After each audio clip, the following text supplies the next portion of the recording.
Throwaway for obvious reasons. Those who know me would recognize this story in a heartbeat. Some men learn about betrayal slowly. A text message here, lipstick on a collar there. The lucky ones never learn at all. Me? I got a public announcement with witnesses. Primetime television couldn't have scripted it better. I'm 38, been with Jennifer 34 for 3 years. I'm a professional chef with my own restaurant that's finally turning a profit after years of 80-hour weeks and pouring every penny I had into it. Nothing fancy, just solid food in a neighborhood spot that now has regulars and weekend reservations booked a month out. I work hard, come home with burns on my arms and smelling like the kitchen and sleep like the dead. Simple life, and I liked it that way. Jennifer is an architect at a prestigious firm, always dressed impeccably, perfect nails, the kind of woman who turns heads when she walks into a room. When we first met at my buddy's wedding, I couldn't believe she gave me the time of day. 3 dates in, I was hooked. 3 months in, she had a key to my place. Looking back, red flags were flapping like they were caught in a hurricane, but I was too blinded by what I thought was love to notice. We never officially moved in together. She kept her apartment while spending most nights at my house. She always said she needed her own space for when she had to work late or needed me time. I respected that, even though I was paying for both places. Her birthday was last Saturday. I'd spent weeks planning it.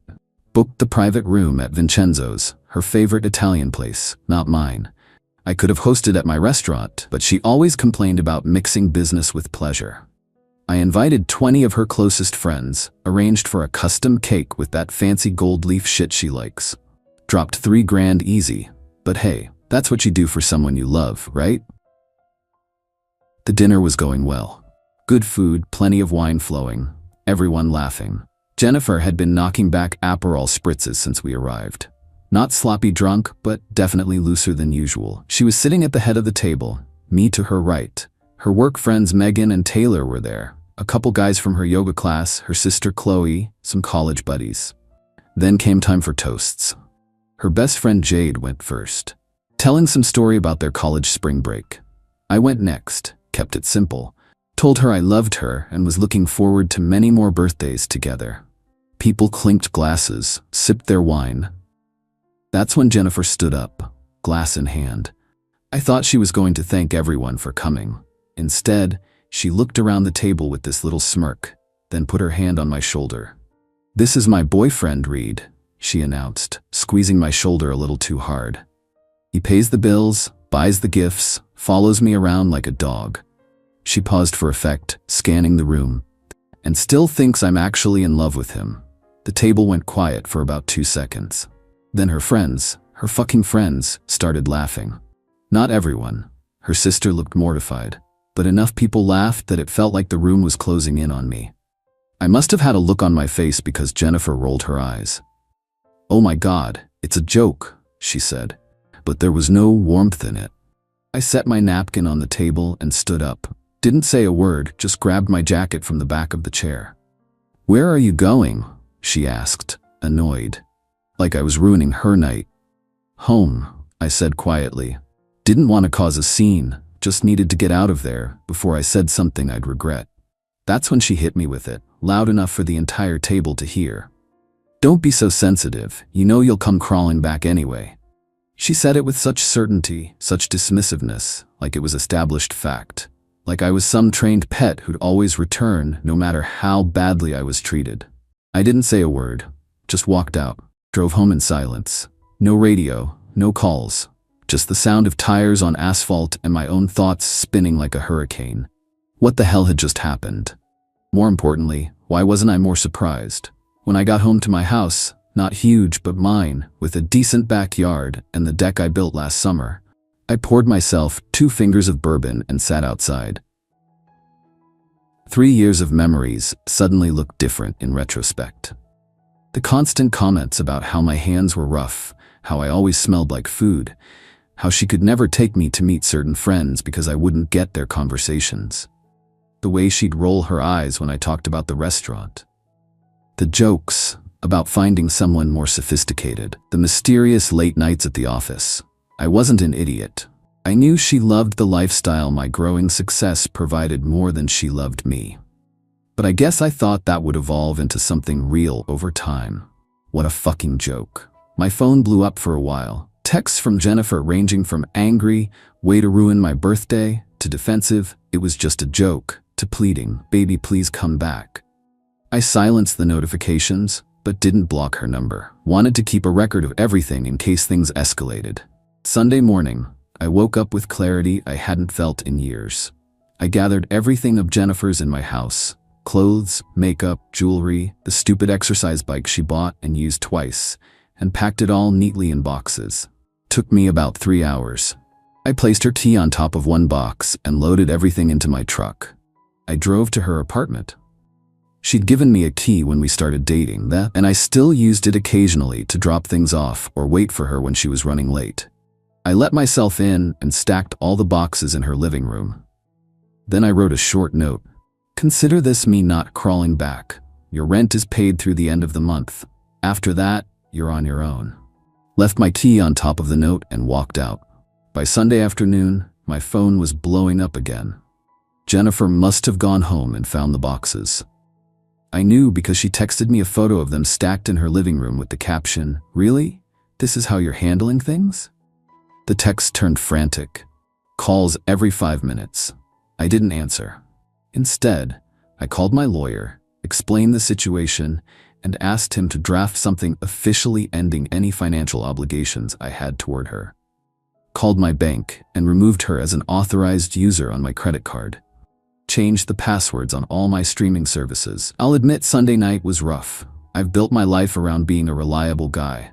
The one who shows up, who follows through. Walking away from a 3-year relationship, even a deeply flawed one, felt like failure. But every time I wavered, I heard her voice in my head.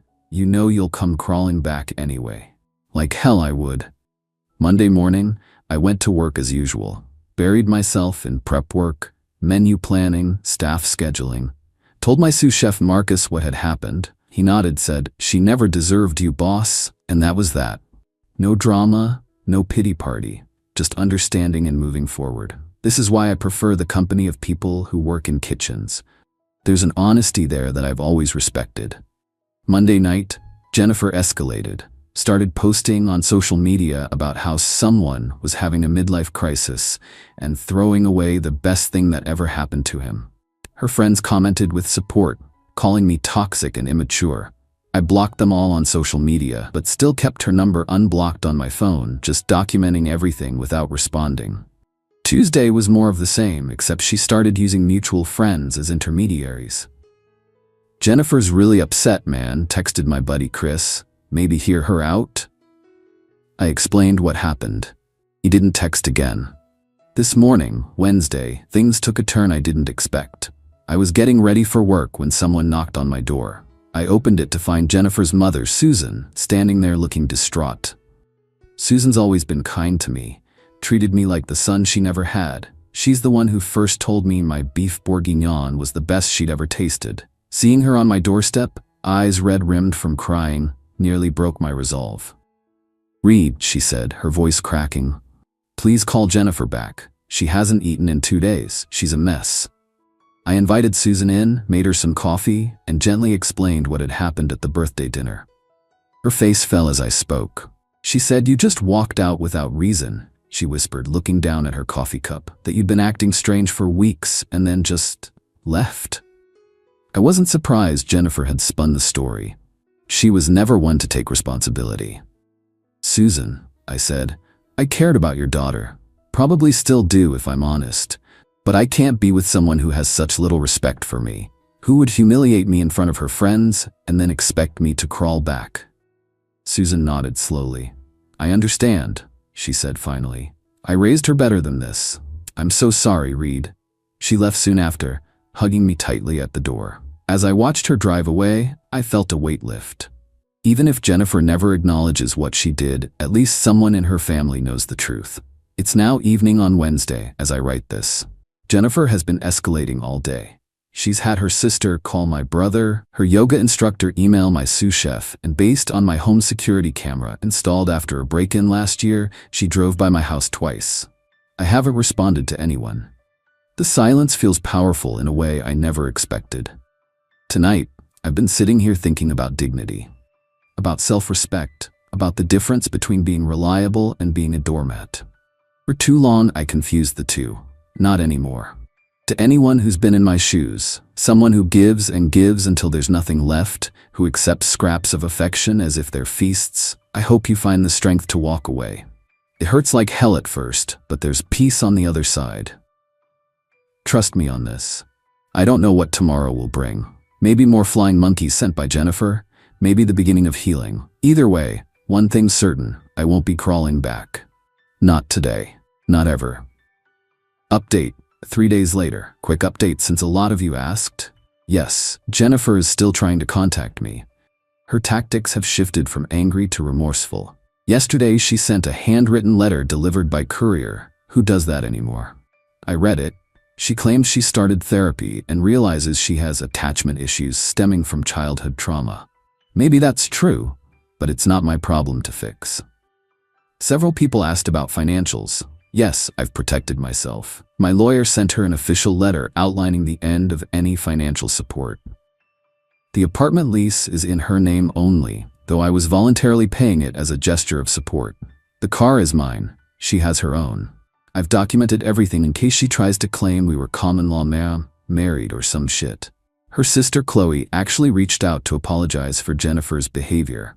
Said she was mortified by what happened at the birthday dinner. Apparently, she's been telling Jennifer for years that she treats me poorly. Good to know someone in her circle has a conscience. Oh, and for those asking about revenge, living well is my only plan. Started hitting the gym again, reconnected with friends I'd neglected, even signed up for a specialized pastry course I've been putting off. Turns out having an extra $3,000 a month, what I was spending on Jennifer, opens up a lot of possibilities. We'll update again if anything significant happens. But honestly, I'm hoping this is the last chapter in this particular story. Final update, 2 weeks later. This is probably my last update on this situation, as things have mostly settled down and I'm ready to move forward. The biggest development, Susan, Jennifer's mom, invited me to lunch last weekend. I was hesitant, but agreed. She apologized again for her daughter's behavior, and then revealed something I hadn't known. Jennifer has a pattern of this. Her last 3 relationships ended similarly, with her taking advantage of successful men and then acting shocked when they eventually had enough. I love my daughter, Susan said, but she needs help I can't give her. Turns out Susan has been encouraging Jennifer to get therapy for years. The letter about starting therapy was just another manipulation tactic. Jennifer finally stopped trying to contact me after her mother's intervention. According to Susan, she's now telling people I was emotionally unavailable and she had to end things for her mental health. Classic rewriting of history. But I honestly don't care anymore. To the guy who commented that I should have called her out publicly at the dinner instead of walking away. Maybe you're right. But dignity isn't about creating drama. It's about knowing when to refuse to participate in it. I walked away because that's what felt right to me. I've been on 2 dates with a woman I met at my pastry class. Taking it extremely slow, but it's nice to talk to someone who actually asks questions about my day and seems interested in the answers. After years of one-sided conversations with Jennifer, it's refreshing. The best part of all this? I sleep better. No more walking on eggshells. No more checking my account balances with dread. No more pretending to be someone I'm not to please someone who was never pleased. Some of you called me a king for how I handled this. I don't know about that. I'm just a guy who finally decided his self-respect was non-negotiable. If that makes me royalty, then I guess I'll take the crown. Thanks again for all the support. It helped more than you know.